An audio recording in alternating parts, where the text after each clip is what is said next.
우리 앞뒤 좌우를 한번 인사하실까요? 오늘도 행복한 주일 되십시오.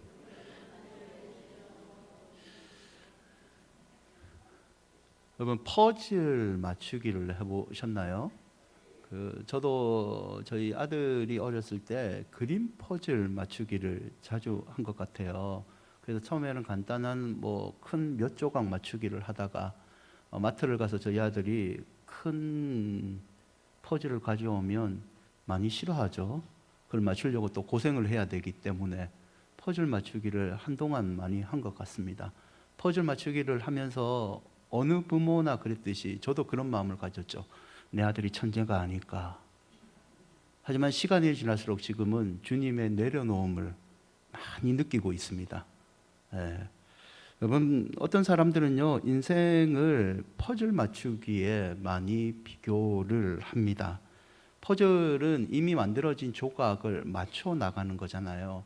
이미 계획된 인생을 하나하나 맞추어 사람들과 함께 하나가 돼서 살아가는 게 인생이다라고 얘기를 하죠. 하지만 이 인생의 퍼즐은요, 우리가 맞추지 못하는 게 더 많은 것 같습니다. 우리 생각과 경험으로 할 수 없는, 풀 수 없는 문제들이 너무 많은 거죠. 그래서 인생 퍼즐에는요, 인생 퍼즐을 만드신 하나님의 도움이 필요합니다. 시편 139편 16절과 18절을 보시면 시인이 하나님을 얘기할 때 하나님은 나에 대한 생각이 수많다. 모래보다 많이 나를 생각하시고 내가 잘 때나 깰 때에도 언제나 나와 함께 하시는 분이라고 얘기를 합니다. 하나님은 오늘도 우리를 위하여 준비하신 인생의 퍼즐을 맞춰가고 계신 분이죠. 그럼 이런 인생의 퍼즐을 맞춰가시는 하나님의 뜻, 계획을 우리는 어떻게 알 수 있을까요? 그 알 수 있는 방법이 바로 저와 여러분이 자주 읽고 듣는 말씀입니다. 성벽을 완성하고 사람 세우기를 마친 느헤미야는 이제 공동체에 하나님의 선한 뜻을 알기 위해서 말씀을 세우는 작업을 합니다. 느헤미야 8장 5절과 6절을 보면 그는 학사 에스라를 모십니다. 그리고 에스라여 하여금 에스라가 하나님의 말씀을 강론할 때 사람들이 아멘 아멘 하고 화답을 하는 장면이 나와 있습니다. 말씀 세우기로 느헤미야가 공동체를 풍성한 하나님의 은혜의 길로 이끈 거죠. 여기서 우리는 느헤미야가 왜 말씀 세우기를 사람을 다 조직을 갖춘 다음에 먼저 행했는지 그 이유를 잠깐 생각해 보아야 됩니다. 에스라 7장 10절을 보시면 에스라가 여호와의 율법을 연구하여 준행하며 유래와 균례를 이스라엘에게 가르치기로 결심하였었더라라는 구절이 있습니다. 성경을 조금 아는 사람은 이스라엘 유대인들은 어려서부터 말씀 공부를 했다라고 들었습니다.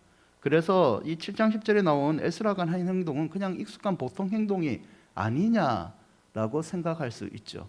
하지만 그렇지 않습니다. 시대 상황을 생각해 보면 에스라의 이 행동은 귀중한 행동입니다. 왜냐하면 그때 당시 이스라엘은 포로로 귀환한 상태입니다. 포로로 귀환해서 건축물만 무너진 것이 아니라 하나님의 말씀을 배우고 연구하고 마음속에 새기는 이 말씀을 가까이 하는 삶도 무너졌던 겁니다. 여러분, 에스라가 율례와 규례를 가르치기로 결심하였더라라는 표현은 그 전에는 이 말씀을 가르치는 것이 중단되었다는 소리입니다. 즉 그들에게는 성벽이 완성을 됐지만 아직까지 마음 가운데는 말씀으로 채워지지 않는 영적인 공백, 허함이 있었다는 거죠. 여러분, 만족스러운 건물을 우리는 바라고 있습니다. 저도 바랍니다. 저는 저희 교회가 더 편리해지고 더 크고 더 좋은 시설들을 갖추기를 원합니다. 잘 조직된 공동체도 필요하죠. 한두 사람이 여러 가지 일을 하는 것이 아니라 여러 사람들이 효율적이고 그리고 여러 사람들이 함께 조직적으로 교회를 함께 하나님께 섬기는 공동체를 저도 원합니다. 하지만 만족스러운 건물이 있고 잘 조직된 공동체가 있다 할지라도 그 안에 하나님의 말씀으로 채워지는 영적인 은혜가 없다면 여러분, 그거를 교회라고 할 수 있을까요? 영적인 공백이 있다면 우리가 세우는 공동체는 하나님이 원하는 공동체가 아닌 거죠.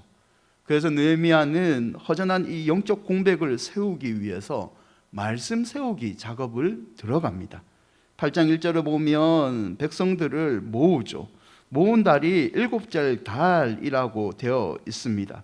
성벽 완공을 한 뒤에 온 이스라엘 백성들을 7째 달 초하루 수문 앞 광장에 모이게 합니다. 성벽 재건을 할 때가 엘루엘 25일, 6월 25일이었으면 지금 모인 때는 성벽 완공한 지 불과 일주일 뒤입니다. 여러분, 성벽 재건은 수많은 원수들의 방해가 있고 큰 돌덩이를 옮기는 힘든 작업입니다. 완성했으면 휴가를 줘야죠. 좀 쉬게 만들어야 되죠. 하지만 마음속에 있는 영적 공백이 너무 가라기 때문에 백성들을 급하게 에스라가 그리고 느헤미야가 광장에 다 모이게 합니다. 1절을 다시 보시면 모인 다음에 그들에게 하나님이 명하신 모세의 율법책을 가져오라고 했습니다. 당시 성경은 지금 우리가 보고 있는 성경의 맨 앞에 있는 5권, 모세의 5경이라고 불리는 창세기부터 신명기까지 5권이 성경 전체이죠. 이 내용은 모세가 세상을 창조하시고 이스라엘을 만드신 하나님, 애굽에서 우리를 구원하신 하나님, 그리고 거룩하신 하나님을 섬기는 법, 불신한 이스라엘을 여전히 돌보시는 은혜의 하나님을 언급한 성경입니다. 에스라는 이 율법책을 가지고, 말씀을 가지고 새벽부터 정오까지 여자나 남자나 알아들 만한 모든 사람 앞에서 가르칩니다. 2절과 3절을 보시면 같은 구절이 반복되고 있는데 남자나 여자나 알아들을 만한 모든 사람이라는 표현이 있습니다. 여러분, 이 말씀을 볼 때 우리는 당연히 예배 드리는데 그냥 주일학교 애들까지 다 모아서 온 세대 예배 드렸구나 라고 생각할 수 있습니다. 하지만 이것도 당시 상황으로 생각해 보면 말씀에 대한 진심을 느낄 수 있는 부분입니다. 왜냐하면 당시 이스라엘에 말씀을 읽는 율법 낭독 자리에는 남자만 들어올 수 있습니다. 성인 남자만 들어와서 율법을 배우고 율법을 낭독할 수 있습니다. 하지만 지금은 여자나 아이들, 알아들을만한 모든 사람들을 다 참석시키고 있습니다. 차별 없이 말씀을 듣게 한 거고, 어린아이부터 노인, 여자 상관없이 모든 사람이 말씀으로 세워져야 함을, 말씀의 중요성을 지금 느헤미야가 강조하고 있는 거죠. 신명기 8장 3절인데요. 함께 읽어볼까요? 너를 낮추시며 너를 줄이게 하시며 또 너도 알지 못하며 내 조상들도 알지 못하던 만나를 내게 먹이신 것은 사람이 떡으로만 사는 것이 아니요 여호와의 입에서 나오는 모든 말씀으로 사는 줄을 내가 알게 하려 하심이니라. 아멘. 밥을 먹어야 힘이 납니다. 저도 지금 배가 살짝 고픕니다. 이럴 때는 우리 교회에서 한 달에 한번 밥 먹나는 너무 힘듭니다. 지금 잡채의 향기가 온 예배당을 가득합니다. 자극을 하죠. 목사의 부담감도 있습니다. 설교를 빨리 끝내야 된다는. 여러분, 밥을 먹어야 힘이 나죠. 하지만 하나님의 백성은요, 하나님의 말씀을 듣고 깨달으면 더 힘이 납니다. 아멘. 느헤미야는 이스라엘 공동체를 재건하는데 핵심이 이 말씀을 세우는 데 있다는 것을 기억하고 있었습니다. 느헤미야 8장 9절을 보시면 말씀을 듣고 백성들이 하나님 앞에서 울음을 터뜨립니다. 율법을 듣고 하나님의 말씀이 너무 좋아서 자신들의 죄가 생각나서 슬픔과 기쁨의 눈물을 터뜨린 거죠. 영적인 하나님의 백성의 삶을 회복하는 장면입니다. 여러분, 성벽을 재건하는 것 느헤미야 시대 때 중요한 일입니다.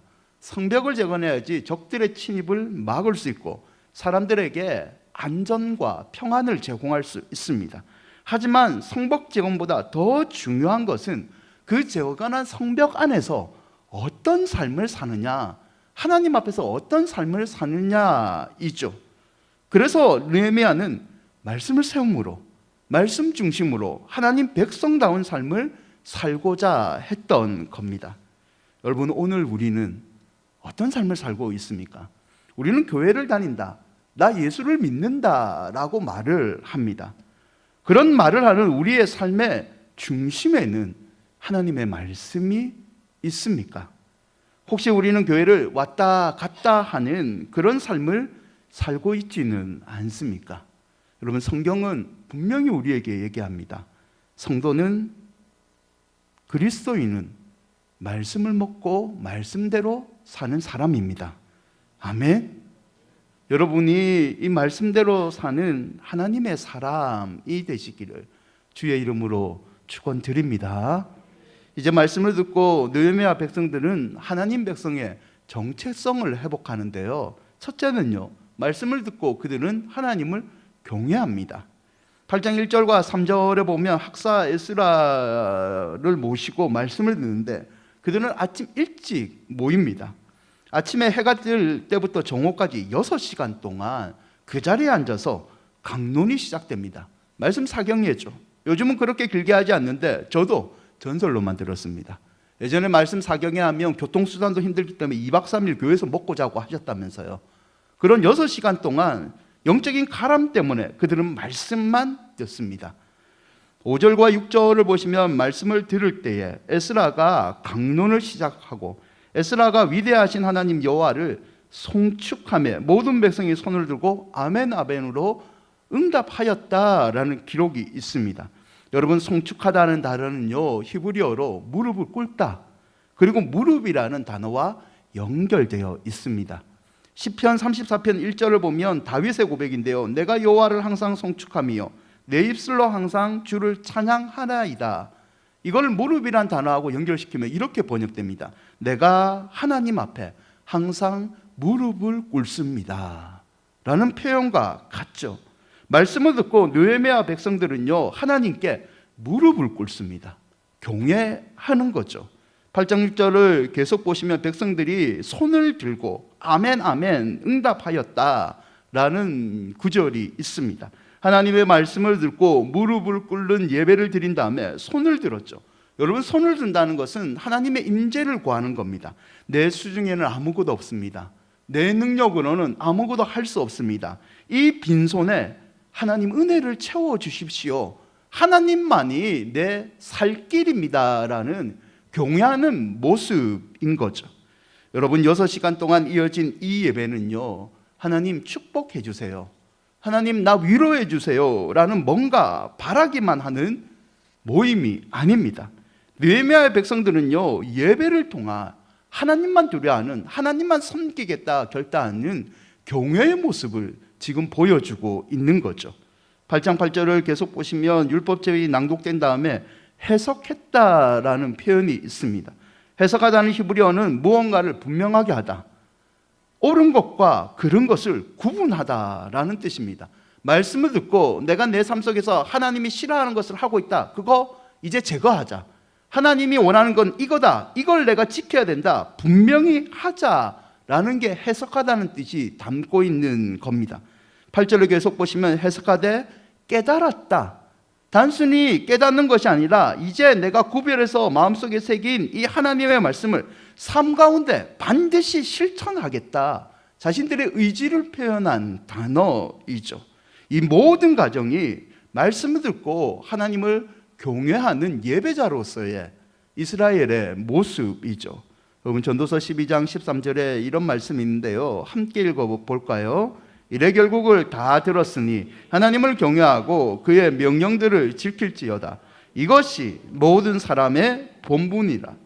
하나님을 경외하라, 하나님과 바른 관계를 맺어라 라는 뜻입니다. 13절에 전도자는 이 하나님과 바른 관계를 맺는 방법을 가르쳐 주는데, 그게 13절을 다시 보시면 하나님을 경외하고 그의 명령을 지킬지어다. 하나님을 바로 섬기고 하나님께 복을 받고 싶은 비결은 바로 다른 데 있지 않다, 명령을 지키는 말씀 순종에 있음을 강조하고 있는 겁니다. 사랑하는 여러분, 말씀의 권위가 존중되는 곳에 하나님이 역사하십니다. 여러분이 하나님의 말씀을 존중히 여겨보십시오. 그럼 하나님 그분도 우리를 존중히 여겨주십니다. 전도서 12장 11절에 보면 이 말씀은요, 때로는 찌르는 채찍 같습니다. 우리의 죄를 찌르면서 우리가 좌로나 우로나 치우치지 않고 하나님의 선한 길을 걷게 만듭니다. 11절을 계속 보시면 회중의 스승들의 말씀과 같은 잘 먹힌 목과 같습니다. 내 마음이 흔들리지 않도록 진리 위에 목과 같이 말씀이 딱 고정시켜 줍니다. 여러분, 말씀을 들으면 하나님을 경외하게 되고 그 말씀이 결국에는 천국까지 저와 여러분을 지켜주실 줄 믿습니다. 특별히 시편 118편 6절과 9절을 보시면 하나님을 경외하면 이 말씀의 하나님이 우리의 편이 되어 주시죠. 아멘. 우리의 편이 되어 주십니다. 여러분, 저는 최근에 이 말씀을 많이 묵상하고 있습니다. 하나님을 가까이 보십시오. 하나님을 경외해 보시면 하나님이 우리 편이 되어 주십니다. 하나님이 우리 편을 되어 주시면 우리는 모든 두려움으로부터 자유함을 누리게 되는 거죠. 사랑하는 여러분, 말씀을 가까이 하고 말씀 세우기를 노력해 보십시오. 그러면 내 편이신 하나님을 날마다 만나는 축복을 누리게 될 줄 믿습니다. 둘째, 말씀을 들은 이후 이들은 회개합니다. 8장 9절을 보시면 말씀을 듣고 난 다음 즉각적인 결과가 하나 나오는데요, 그게 바로 울었다라는 표현입니다. 여러분, 그들은 왜 울었을까요? 당연히 죄책감이 생겼기 때문입니다. 그러면 그들은 왜 죄책감이 생겼을까요? 여러분, 시대적 상황과 맞물려 있는데요, 이들은 자신들의 죄, 조상들의 죄를 기억해냅니다. 이스라엘은 지금 포로에서 귀환한 상태입니다. 포로가 되고 나라가 망한 역사를 가지고 있죠.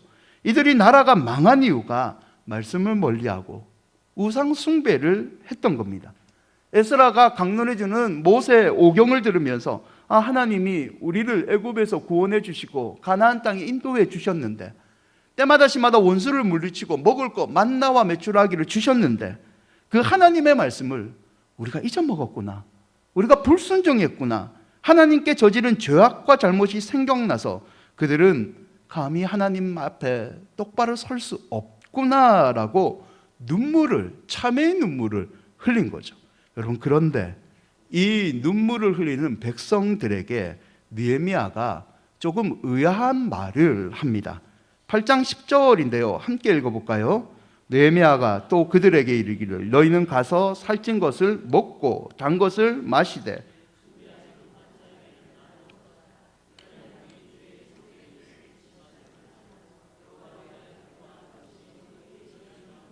백성들은 자신의 죄, 조상들의 죄가 생각해서 울고 있는데 하나님 앞에 감히 고개를 들 수 없습니다라고 슬퍼하고 있는데 느헤미야는 뭐라고 하냐면 너희들 살찐 것을 먹고 단 것을 마셔라, 축제를 즐겨라, 더 이상 울지 말고 기뻐하라 라고 얘기를 합니다.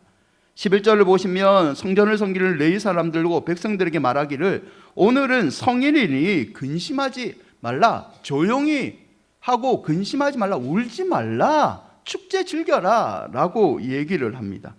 여러분, 무엇을 말합니까? 너희들의 지금 말씀을 듣고 한 이 회개를 하나님께서 받으셨다. 하나님은 인자하고 용서를 풍성하신 하나님이오니 이제는 죄책감에 쌓이지 말고 하나님 앞에서 자유함을 누려라, 하나님께 감사해라는 뜻입니다. 12절을 보시면 백성들이요 이 회개의 결과인 기쁨을 누립니다. 크게 즐거워하였다라고 얘기를 하죠. 크게 즐거워했던 이유가 그들이 그 읽어 들려준 말 때문이라고 얘기를 합니다. 그 읽어준 말, 학사 에스라가 얘기했던 말씀이죠. 말씀을 듣고 회개하고 회개의 참 기쁨을 이스라엘 백성들은 지금 누리고 있는 겁니다. 여러분, 웨스트민스터 신앙 고백서가 있는데요, 이 신앙 고백서 15장 2항에 회개에 대한 이런 구절이 있습니다.